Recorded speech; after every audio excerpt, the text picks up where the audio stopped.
ये हदीका सकीफ़ा है जहाँ हज़रत अबू बकर रज़ी अल्लाह ताला अन्हु के हाथ पर बैत हुई थी और माशाअल्लाह लोग रवां दवा हैं।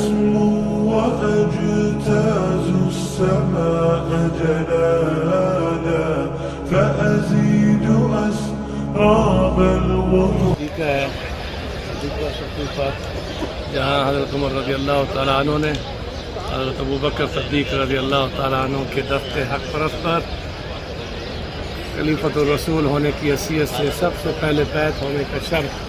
इसी हदीके से हज़रत उमर ने हज़रत अबू बकर रज़ी अल्लाह ताला अन्हु के हाथ पर बैत करके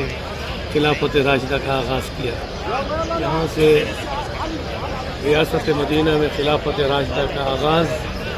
हज़रत अबू बकर सिद्दीक़ रज़ी अल्लाह ताला अन्हु की खिलाफत के साथ नबी में तमाम सहाबा कराम ने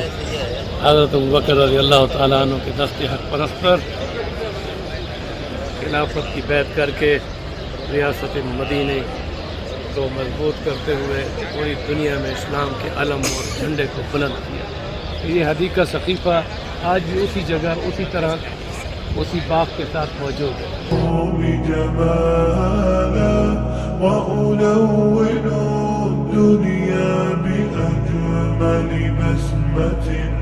وأكون للخير العميم مثالا أسمو وأجتاز السماء جلالا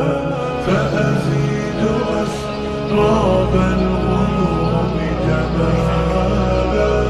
وألون الدنيا بأجمل بسمة وأكون للخير العميم مثالا وأراقب الرحمن جل جلاله وتقدست أسماؤه وتعالى وأكون للوطن الحبيب مشيدا أنمى إليه وأستفيض جلالا وأراقب الرحمن جل جلاله وتقدست أسماؤه وتعالى وأكون للوطن الحبيب مشيدا أنمى إليه وأستفيض جلالا